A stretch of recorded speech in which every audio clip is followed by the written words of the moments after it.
علیکم ویورز، آج کے مہمان کے نئے ایپیسوڈ کے ساتھ میں ہوں آپ کی میزبان سائرہ سید، اور آج کے ہمارے مہمان ٹیکسٹائل انجینئر ہیں، ڈاکٹر ہیں، اس کے علاوہ الخدمت کے وائس پریزیڈنٹ بھی ہیں۔ میں بات کر رہی ہوں ڈاکٹر مشتاق احمد مانگٹ صاحب کی، تو آئیے چل کر آج کے مہمان سے ملاقات کرتے ہیں۔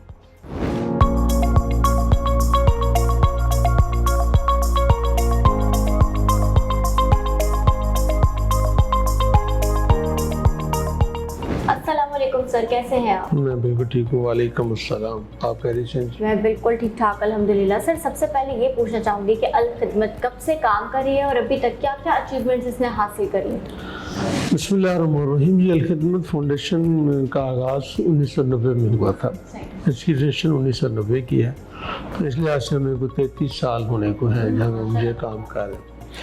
اس وقت تک اب ہم نے جو کام کیے ہیں اس کو ہم 7 بڑے ایریاز میں ہم نے ڈیوائڈ کیا ہوا ہے، جس میں ڈیزاسٹرز ہیں، آرفن کا پروگرام ہے، پانی کے پروگرام ہے، کمیونٹی سروسز ہیں، ہیلتھ ہے، ایجوکیشن ہے اور انٹرسٹ فری لون ہے۔ یہ 7 بڑے ایریاز ہیں جہاں پر ہم کام کرتے ہیں۔ تو اس میں سے جو بڑا کام آپ کہہ سکتے ہیں وہ یہ ہے کہ جب بھی خدا نہ خواستہ ملک میں کوئی ڈیزاسٹر ہوتا ہے تو سب سے پہلے ہم وہاں ضرور پہنچتے ہیں، تو وہ پاکستان میں بھی ہو یا پاکستان سے باہر ہو۔ ابھی ترکی میں زلزلہ آیا تو وہاں بھی ہم تھے۔ دوسرا بڑا کام جو ہے وہ ہمارے آرفنس کا ہے۔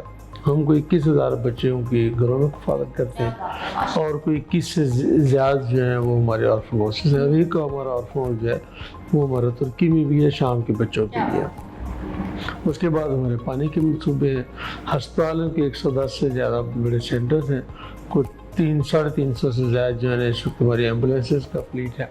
تو یہ بہت بڑے ہمارے الحمدللہ یہ کام ہے، اور جیسی ضرورت ہوتی رہتی ہے اس کے مطابق اپنے آپ کو ایکوپ کرتے رہتے ہیں۔ تو سر یہ وائس پریزیڈنٹ ہونا الخدمت کا کتنا چیلنجنگ ہے آپ کے لیے؟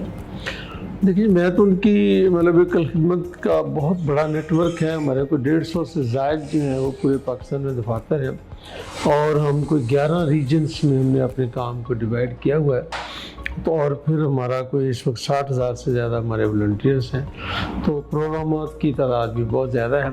تو ظاہر ہے ہم کوئی 7-8 وائس پریزیڈنٹس ہیں، ہمارے ایک پریزیڈنٹ ہیں، اور ہر ایک اتنی ہی زیادہ جی ہاں، وہ اتنا بڑا کام ہے کہ کچھ کام ہر بندے کے حوالے کیا ہوا ہے۔ تو اس طرح سے میرے ذمہ بھی کچھ کام ہے جو میں سر انجام دیتا رہتا ہوں۔ چیلنجنگ یہی ہے کہ یہ لوگوں کی خدمت کا کام ہے، یہ آپ کے پیشن پہ ڈپینڈ کرتا ہے، آپ کے ذوق اور شوق پہ ڈپینڈ کرتا ہے، تو آپ جتنا چاہیں اتنا کرتے رہیں۔ تو اس وجہ سے مطلب چیلنجنگ تو ہے، اور جو نیڈ ہے معاشرے کی وہ بھی اس قدر زیادہ ہے کہ ہم دن اور رات بھی کام کرتے رہے، سب مل کر بھی کام کرتے رہے تو وہ مشکل ہے پورا کر سکیں۔ تو ابھی تک آپ کی کیا کیا اکمپلشمنٹس ہیں آپ کو خود کی؟ خود اگر الخدمت کے حوالے سے بات کریں تو بس یہی ہے جی کہ جو بھی الخدمت نے کام میرے ذمہ لگایا الحمدللہ اس کو بڑے احسن طریقے سے پورا کیا، اور دعا کی ہے کہ اللہ تعالیٰ سے قبول کرے۔ آمین، ضرور۔ اچھا، آپ کا خود کا ایک بزنس ہے ماڈرن فیبرکس، اس کے حوالے سے بتائیں۔ یہ میرا، کیونکہ میں پرائمریلی تو ایک ٹیکسٹائل انجینئر ہوں، تو 81 میں نے انجینئرنگ کی تھی، پھر میں نے MBA کیا، وہ اس وقت UMT سے کیا، اس وقت UMT ILM کے نام سے تھا، ڈگری ہماری ہمدرد یونیورسٹی کیا، پھر میں نے MPhil جو ہے وہ بھی گورنمنٹ میں کیا تھا، وہ مانچسٹر یونیورسٹی سے ہے، تو PhD بھی میری ٹیکسٹائل انجینئرنگ تھی۔ تو میں نے 81 میں پہلی جاب شروع کی تھی۔ تو تقریباً ایکسپیرینس تھا آپ کا اس جاب میں؟ وہ کوئی ٹیکسٹائل مل تھی فیصل آباد، اس کے ڈائنگ ڈپارٹمنٹ میں میں ان کا ایک شفٹ انچارج تھا۔ تو ظاہر ہے ایک نئے پڑھ کے جاتے ہیں تو پھر تعلیم اور عملی زندگی کے جو مسائل ہوتے ہیں پھر اس جاتے ہیں، تو اسی وقت سے ٹیکسٹائل میں اور تو کوئی کام نہ کیا نہ آتا ہے۔ اچھا، اس کام کے علاوہ کیا کیا مشاغل ہے، کیا کیا شوق ہے؟ میرا تھوڑا سا جو کھیل کود سے تو بہت زیادہ کبھی بھی میں اچھا پلیئر نہیں رہا، کبھی بھی نہیں۔ اسکول لائف میں بس تھا، کوئی نارمل تھا، تو بہت اسٹوڈنٹس لائف میں بھی، اسٹوڈنٹس پولیٹکس میں، اسلامی جمعیت طلبہ میں رہے، تو بہت سارا وقت تو وہاں گزر جاتا تھا۔ تو وہاں سے فارغ اور عملی زندگی میں آئے تو تھوڑا سا شوق اب بھی ہے، وہ صحت کا ہے، اور پھر اس کے بعد خدمت کے کاموں میں دل لگتا ہے، وہ کرتے رہے، اور صحت کے ساتھ ساتھ اب اس کے اوپر جو صحت میں کی جو دیکھا بالا اس کو پھر ابھی تک آپ نے ٹریول کر چکے ہیں؟